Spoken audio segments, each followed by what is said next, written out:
Hello students, this is Ayushi God. Last lecture में मैंने आपको एरिया ऑफ ट्राइंगल मतलब त्रिभुज का क्षेत्रफल और क्रैमर नियम तक पढ़ा दिया था। क्रैमर रूल क्या है? अगर आपको कहा जा रहा है कि आपको सिस्टम ऑफ लीनियर इक्वेशन दे रखा है, अगर आपको रेखीय समीकरणों का कोई निकाय दिया हुआ है और आपको कहा जा रहा है कि आपको उसको सारणिक विधि से, डिटर्मिनेंट मेथड से आपको अगर उसको सॉल्व करना है तो आप कैसे उसे सॉल्व करेंगे, तो उसके लिए हमने सीखा है क्रैमर मेथड। क्रैमर नियम में क्या होता है, हमें डेल 1 डेल 2 डेल 3 इस तरह से वैल्यूज़ निकालनी होती है। तो चलिए, मैं आपके कोर्स में नेक्स्ट है मैट्रिक्स मेथड, आव्यूह विधि। बट हम अभी आव्यूह विधि नहीं कर रहे हैं क्योंकि पहले मैं आपको जो मैंने पढ़ा दिया है उससे रिलेटेड कुछ क्वेश्चंस कराऊंगी। पहले हम क्रैमर विधि के कुछ क्वेश्चंस भी करेंगे। एग्जाम्पल नंबर 6 आपको दिया है। आपको क्या करना है, एरिया निकालना है ट्राइंगल का जबकि उसके तीनों वर्टिसेस दिए हैं। आपको त्रिभुज का क्षेत्रफल निकालना है जबकि उसके तीनों शीर्ष आपको दिए हैं। तो चलिए, एग्जाम्पल नंबर 6 में आपको त्रिभुज के तीनों शीर्ष क्या दिए हैं, 2,3 -5,4 4,3।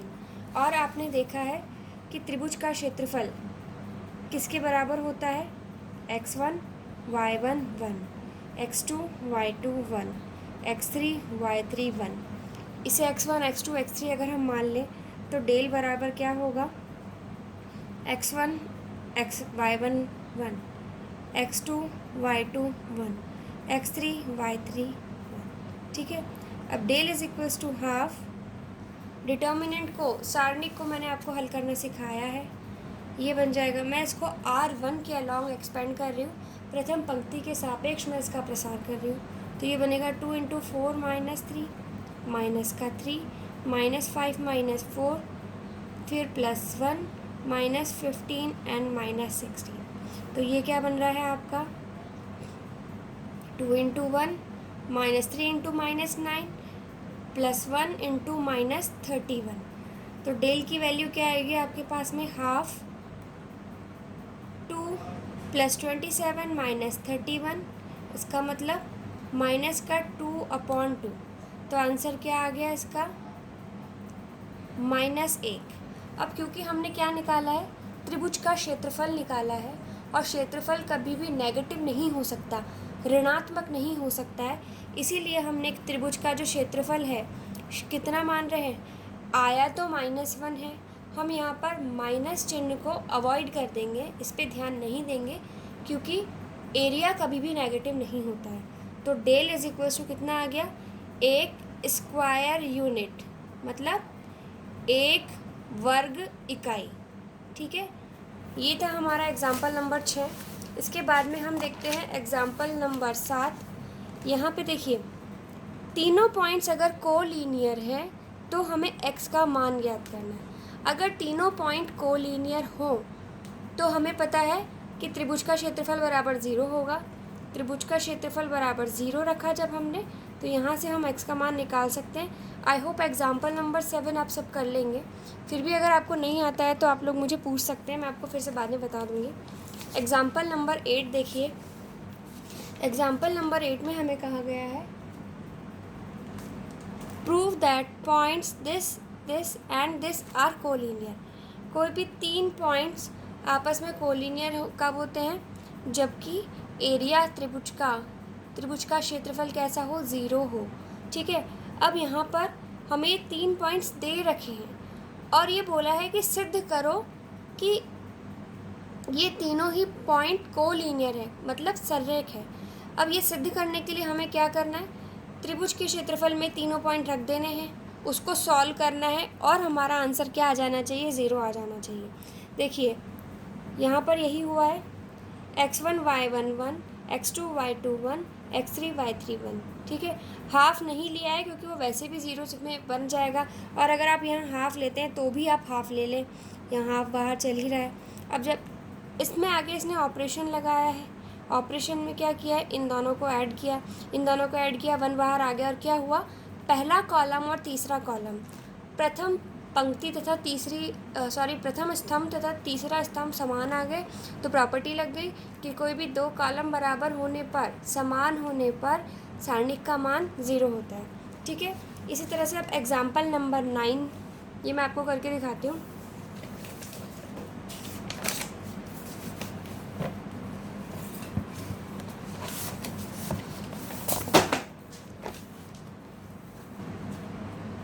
देखिए, इस क्वेश्चन में हमें बोला है find the equation of line passing through the points 4,3 -5,2। उस रेखा का समीकरण निकालिए जो कि बिंदु 4,3 तथा -5,2 से होकर गुजरती है। इसके लिए मैंने आपको फार्मूला लिखवाया है। ऐसी लाइन का समीकरण जो कि दो बिंदुओं से होकर गुजरती है, हिंदी वाले बच्चे प्लीज़ इसे लिख लें। सरल रेखा का समीकरण जो कि बिंदु x1 y1 तथा x2 y2 से गुजरती है, उसका समीकरण आपका क्या होता है? x1 y1 1, x2 y2 1। अब हमें क्या करना है?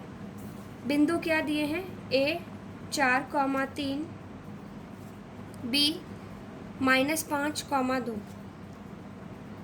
ठीक है, तो हमें इसका समीकरण निकालना है। हम समीकरण निकालते हैं। x1 y1 x2 y2 ये हो जाएंगे। x1 y1 x2 y2 बराबर 0। ठीक है, अब जब हम इसे सॉल्व करेंगे तो सॉल्व करने पे हमें क्या मिल रहा है? x इंटू 3 - 2 माइनस y, मैं इसको r1 के अलॉन्ग एक्सपेंड कर रही हूँ, प्रथम पंक्ति के सापेक्ष इसका प्रसार कर रही हूँ। ये बनेगा आपका 4 + 5 + 1 8 + 15 = 0। देखिए x 3 - 2 माइनस y 4 + 5 + 1 8 + 15, ये आपका हो गया x into 1 minus y into 9 + 1 into 15 + 8 = 23। तो इक्वेशन आपकी क्या बन रही है? x - 9y + 23 बराबर 0। ये क्या है? आपकी रेखा की समीकरण, इक्वेशन ऑफ अ लाइन दिख रहा है हमें। मैंने आपको क्लास 11 में पढ़ाया है, अगर कोई भी इक्वेशन x और y में लीनियर है, रेखीय है, तो वो हमेशा सरल रेखा की ही समीकरण होती है, स्ट्रेट लाइन की ही समीकरण इक्वेशन होती है। तो ये हमारा फर्स्ट आंसर आ गया, हमने इक्वेशन निकाल ली है। इसके बाद में हमें बोला है फाइंड के, आप क्वेश्चन प्लीज़ बुक में से देख लें। Find k if the area of triangle is 2 square unit where C इज़ k, 0। अब देखिए, यहाँ पर हमें 2 पॉइंट दिए थे। अब ये कह रहा है कि यदि तीसरा शीर्ष, थर्ड वर्टिसेस, अगर देखिए पहला तो है 4,3, बी है -5,2। अब ये कह रहा है कि अगर C जो है k, 0 हो और एरिया, क्षेत्रफल कितना दिया हो? 2 स्क्वायर यूनिट दिया हो, तो आपको क्या करना है? फाइंड के का मान निकालना है। ठीक है, अब के का मान निकालने के लिए फिर से वही, क्योंकि हमें एरिया दिया है तो हमें एरिया का ही फॉर्मूला यूज़ करना होगा। एरिया का फॉर्मूला क्या होता है? Half x1 y1 1, x2 y2 1, x3 y3 1। बस सिंपल सा है। और हमें एरिया कितना दे रखा है? 2। ये चीज़ आपको याद रखनी है, अगर आपसे एरिया पूछा है तो जब आप रिज़ल्ट लिखेंगे तो उसे पॉजिटिव लिखेंगे, लेकिन अगर आपको एरिया की मदद से कोई दूसरा एलिमेंट निकालना है, अगर आपको क्षेत्रफल की मदद से अपनी सारणिक का या डिटर्मिनेंट का कोई अवयव निकालना है, तो उस समय आपको यहाँ पर प्लस माइनस दोनों ही लेना पड़ेगा, क्योंकि कैलकुलेशन जब हम करते हैं तो रिज़ल्ट तो प्लस माइनस ही आता है। पॉजिटिव तो हम हमारे क्वेश्चन की रिक्वायरमेंट के हिसाब से लेते हैं। तो आपको जब भी इस तरह का क्वेश्चन मिलेगा तो आपको क्षेत्रफल को, एरिया को दोनों तरह से +-2 दोनों लेके ही सॉल्व करना है। अब आपसे यहाँ पे के का मान पूछा है, फिर से आपको क्या करना है? इस सारणिक को हल करना है और एक बार +2 लेना है, एक बार -2 लेना है। इस तरह से आपको के कितने मान मिलेंगे? आपको इसके के 2 मान मिल जाएंगे। इसे सॉल्व कर दें हम।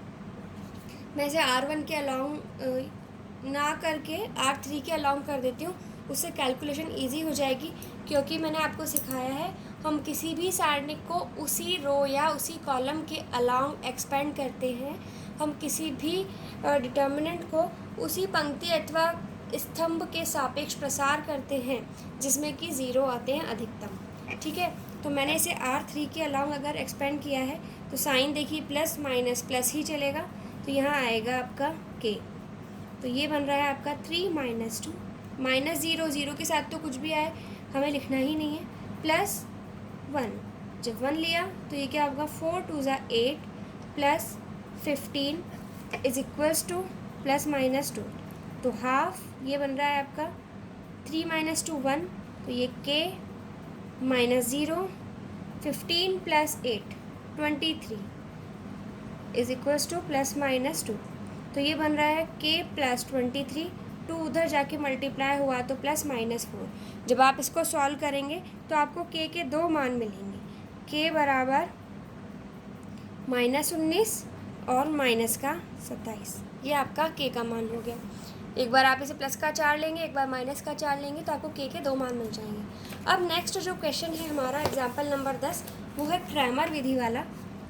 ये आपको अच्छे से सीखना है क्योंकि इस पे आपका एक क्वेश्चन ज़रूर से आता है, या तो क्रैमर पे आएगा या फिर आपका मैट्रिक्स मेथड पे, मैट्रिक्स विधि पे जो क्वेश्चन आता है वो ज़रूर आएगा।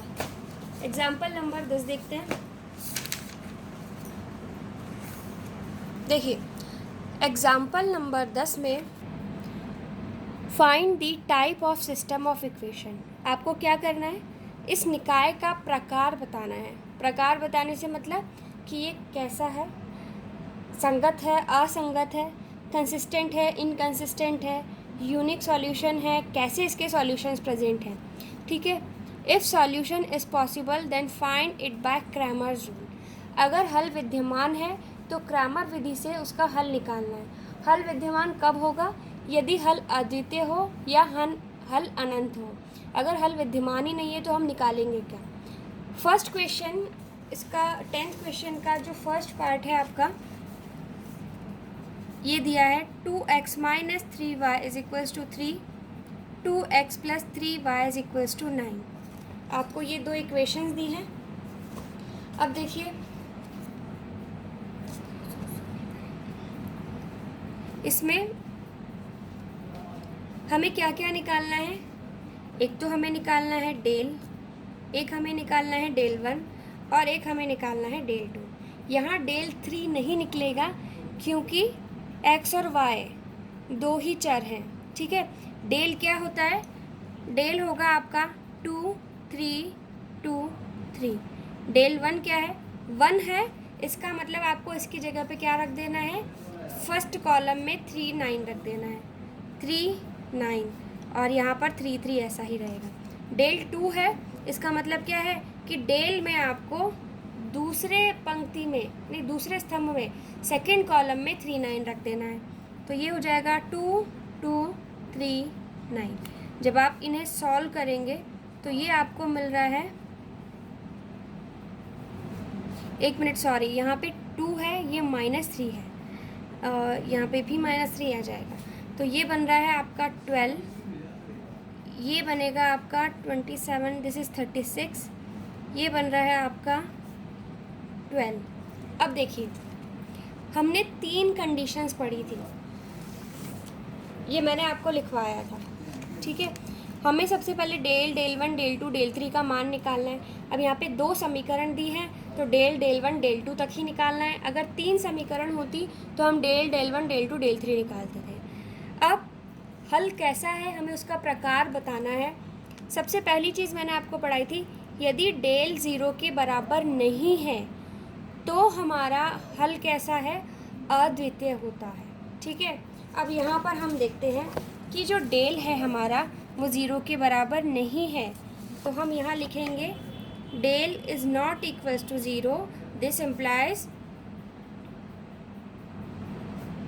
We have unique solution. Del 0 के बराबर नहीं है, अतः अद्वितीय हल विद्यमान है। ठीक है, अब इसने कहा है if solution present then find it by Cramer rule. अगर हल विद्यमान है तो उसे क्रैमर विधि की सहायता से हल कीजिए। अब हल कैसे करना है हमें? अगर हल विद्यमान होता है तो हम कैसे निकालते हैं? मैंने आपको बताया था यहाँ पे कि हमें देखो डेल 1 डेल 2 डेल 3 निकाल लेना है। और अगर हल विद्यमान है तो x किसके बराबर होता है? Del 1 upon del. y किसके बराबर होता है? Del 2 upon del. तो हमें यहाँ पे क्या निकालना है? इसको सॉल्व भी तो करना है। सॉल्व करने का मतलब x और y की वैल्यू निकालना। x किसके बराबर है? Del 1 upon del. y किसके बराबर है? Del 2 upon del. और हमने डेल 1 निकाल लिया है। डेल 1 कितना आ रहा है? 36। और डेल कितना है? देखो 12। डेल 2 कितना है? 12। डेल कितना है? 12। तो आंसर x का मान आ गया 3, y का मान आ गया 1। ठीक है, ये हमने इसको डिटर्मिनेंट की विधि से किया है। अब देखो ये इक्वेशन आपको दे रखी है, क्या दिया है? 2x minus 3y 2x plus 3y बराबर 3 बराबर 9। हमने क्या किया? इसको सिंपल हल करें तो 4x बराबर 12, x बराबर 3 आ गया। इस 3 को यहाँ उठा के रखो तो 3 2 6, 6 माइनस 3y बराबर 3, तो माइनस का 3y बराबर -3, y बराबर 1। मतलब जैसे हम सिंपल सॉल्व करते थे तब 3 और 1 आ रहा है, अगर हम इसको इस विधि से कर रहे हैं तो भी आंसर वही आ रहा है। बस हमने क्या किया? एक नया तरीका निकाल लिया है। और मैंने जब आपको ये चैप्टर पढ़ाया था स्टार्टिंग में मैट्रिक्स डिटर्मिनेंट वाला, तो मैंने आपको कहा था कि मैट्रिक्स क्या है, सारणिक क्या है? सिस्टम ऑफ लीनियर इक्वेशंस को सॉल्व करने का सिंपलेस्ट मेथड, समीकरण निकाय को हल करने का सबसे आसान तरीका है आव्यूह। तो यहाँ पर देखो ये तो 2 चरों वाली 2 वेरिएबल्स वाली इक्वेशन थी, तो ये हमें इसमें ये वाली चीज़ ज़्यादा इजी लग रही है। लेकिन अगर जैसे ही यहाँ पे x y z बन जाएंगे 3 समीकरण आ जाएगी। अगर 3 चर हों और 3 समीकरण हो तो हमें उसे हल करना मुश्किल लगता है। ऐसे समय में सारणिक मेथड बहुत इजी है, बहुत जल्दी से हमारा आंसर आ जाता है। ठीक है, एग्जाम्पल नंबर 10 में जो सेकंड पार्ट है, x plus 2y is equals to 5, 2x plus 4y is equals to 10। ये मैं आपको करके नहीं दिखा रही हूँ क्योंकि मैंने इसका फर्स्ट पार्ट कर दिया है, हम सेकेंड से डिस्कस कर रहे हैं। अब देखो डेल क्या हो जाएगा? 1 2 2 4। अब आपको डेल 1 निकालना है, तो डेल 1 के लिए देखिए इसे आप इस तरह साथ में लिखिए, x प्लस 2y बराबर 5, 2x प्लस 4y बराबर 10। डेल निकालने के लिए आपको क्या करना है? इन चारों को ऐसा कैसा लिख दो, 1 2 2 4। ठीक है, डेल 1 निकालना है तो इसकी जगह पर आप 5 और 10 रख दो। डेल 1 निकालना है तो आपने क्या किया? डेल में से पहले कॉलम को हटा दिया और इसकी जगह 5 और 10 रख दिया। देखो 2 4 एज इट इज़, 5 और 10। डेल 2 के लिए यहाँ 5 और 10। अब देखो यहाँ पर तीनों ही 0 आ रहे हैं। हमने क्या पढ़ा था? कंडीशन देखो, अगर डेल बराबर 0 हो तो 2 कंडीशन हो सकती है कि या तो ये तीनों 0 हो जाए या फिर ये 0 ना हो। अगर ये तीनों 0 होते हैं तो हल कैसा होता है आपका? अनंत हल होता है। ठीक है, अब देखिए यहाँ पर ये तीनों कैसे हैं? डेल तो 0 आ गया और डेल 1 और डेल 2 भी 0 आ रहे हैं। इसका मतलब इनफाइनाइट सॉल्यूशंस प्रेजेंट हैं। अगर इनफाइनाइट सॉल्यूशन प्रेजेंट है तो भी हमें हल निकाल के लिखना है। अब हम इसे किस तरह से लिखेंगे मैं आपको वो लिख के बता रही हूँ। देखिए हमारी इक्वेशंस क्या हैं? x प्लस 2y बराबर 5, ये सेकंड पार्ट है 10th एग्जाम्पल का। 2x प्लस 4y बराबर 10, ये है ये हमारी दोनों इक्वेशंस हैं। और हमने ये देख लिया कि इसके इनफाइनाइट सॉल्यूशंस प्रेजेंट हैं। इनफाइनाइट अनंत हल अगर विद्यमान है तो वो भी हमें निकाल के दिखाने पड़ेंगे। अब एक बात बताइए आप मुझे, अनंत हल जो हैं वो हम नहीं निकाल सकते हैं? निकाल सकते हैं क्या? अगर इनफाइनाइट सॉल्यूशंस है तो हम अगर पूरी लाइफ बैठ के भी निकालेंगे तो भी ख़त्म नहीं होंगे। तो हमें इनको क्या करना है? एक नया वेरिएबल, एक नया चर हम k मानेंगे और k के रूप में हम इसका हल दे देंगे, जहाँ k क्या बता देंगे हम? k एक वास्तविक संख्या है। k के अलग अलग मान जैसे जैसे बदलेंगे वैसे वैसे x और y के मान भी बदलते जाएंगे। इसमें आपको हमेशा यही करना है, थोड़ा सा याद रखना पड़ेगा आपको। माना हमने माना y बराबर k, इन समीकरणों में हमने जो हल निकालना है, हल में हमने y के मान को अपनी इच्छा से ले लिया है k, जहाँ पर k क्या है? k is any real number. k क्या है? एक वास्तविक संख्या है। वास्तविक संख्या का मतलब क्या हो गया कि ये natural number, whole number, rational, irrational, कोई सा भी नंबर हो सकता है, ठीक है। कॉम्प्लेक्स को छोड़कर, सम्मिश्र संख्या को छोड़कर के कोई भी वास्तविक संख्या हो सकती है। ये आपकी परिमेय अपरिमेय संख्याएं भी हो सकती है। अब अगर मैंने y को k माना है तो x क्या होगा, या तो आप इसमें रख लीजिए या आप इसमें रख लीजिए। इन दोनों में से आप किसी भी एक में इस y का मान रख दीजिए। मैंने यहाँ रखा है अगर, तो x + 2, पिछली इक्वेशन में y का मान 1 निकला था क्योंकि वहाँ पर एक ही हल विद्यमान था। यहाँ पे y का मान मैंने k माना है क्योंकि अनंत हल विद्यमान है। k एक रियल नंबर है और रियल नंबर अनंत ही होते हैं। जैसे जैसे मैं k का मान बदलती जाऊंगी y का मान भी उसी के अकॉर्डिंग बदलता जाएगा, ठीक है। अब x प्लस k की y की जगह हमने रखा k, x + 2k = 5, तो x = 5 - 2k, यही आपका आंसर है। बस आपको सिंपल सा y की जगह k लिखना है, इन दोनों में से किसी भी एक समीकरण में y की जगह k रखना है और x का मान निकाल लेना है। तो ये किसको रिप्रेजेंट कर रहा है, इस सिस्टम ऑफ लीनियर इक्वेशन के इनफाइनाइट सॉल्यूशंस को रिप्रेजेंट कर रहा है। y = k and x = 5 - 2k, ठीक है। इसके बाद में एग्जाम्पल नंबर 11 आपको दिया है, उसे भी हम करते हैं क्योंकि वो थर्ड टाइप का क्वेश्चन है, नो सॉल्यूशन वाला। एग्जाम्पल नंबर 11th एग्जाम्पल में आपको बोला है prove that following system of equation are inconsistent and has no solution. आपको ये सिद्ध करना है कि ये जो समीकरण निकाल दिया गया है ये असंगत है तथा इसका हल विद्यमान नहीं है। अब हल विद्यमान नहीं है तो कंडीशन क्या होती है, थर्ड वाली कंडीशन ऑटोमेटिकली यहाँ बन जाएगी क्योंकि ये क्वेश्चन आपको सिद्ध करने के लिए, प्रूव करने के लिए दिया है। हल विद्यमान नहीं है इसका मतलब हमें पता है कि डेल = 0 आएगा और डेल 1, डेल 2, डेल 3 में से देखो इनमें से कोई एक ऐसा होगा कि जो 0 के बराबर नहीं है, एटलीस्ट कम से कम एक ऐसा होगा जो 0 ना आए। डेल 1, डेल 2, डेल 3 में से एक भी अशून्य हो तो तीनों भी अशून्य हो सकते हैं। अनंत में हमने क्या पढ़ा है कि अगर डेल = 0 हो तो डेल 1, डेल 2, डेल 3 तीनों ही 0 होंगे तो हल अनंत होगा। दूसरा केस बनता है अगर डेल = 0 है और डेल 1, डेल 2, डेल 3 तीनों 0 ना हो तो नो सॉल्यूशन, हल विद्यमान नहीं है, ये वाली कंडीशन बनेगी। अब देखो एग्जाम्पल नंबर 11 में हमें 3 इक्वेशंस दे रखी है, x + y + z = 2, x + 2y + 3z = 5, 2x + 3y + 4z = 11, ठीक है। अब हमें ये बताना है कि सिस्टम जो है हमारा इनकंसिस्टेंट है, असंगत है। सबसे पहले हमें क्या करना है, इस तरह का जब भी क्वेश्चन आ रहा है तो आपको सबसे पहले डेल 1, डेल 2, डेल 3 निकाल लेना है, चाहे यूनिक सॉल्यूशन हो, चाहे इनफाइनाइट सॉल्यूशंस हो, चाहे नो सॉल्यूशन हो। डेल क्या होगा आपका 1 1 1, 1 2 3, 2 3 4। अब डेल 1 के लिए आपको क्या करना है, पहले कॉलम को हटाना है, उसकी जगह इन तीनों को रख देना है। 2 5 11, 1 2 3, 1 3 4। डेल 2 के लिए आपको क्या करना है, डेल में से दूसरे कॉलम को हटाना है, इसकी जगह इसको रख देना है। तो ये बनेगा आपका 1 1 2, 2 5 11, 1 3 4, ठीक है। अब डेल 3 निकालना है आपको, तो डेल 3 में आपको क्या करना है, थर्ड कॉलम की जगह 2 5 11 रख देना है और शुरू के 2 कॉलम डेल वाले ही रहेंगे, 1 1 2, 1 2 3। अब आपको क्या करना है, इन तीनों को आप हल करके देखेंगे।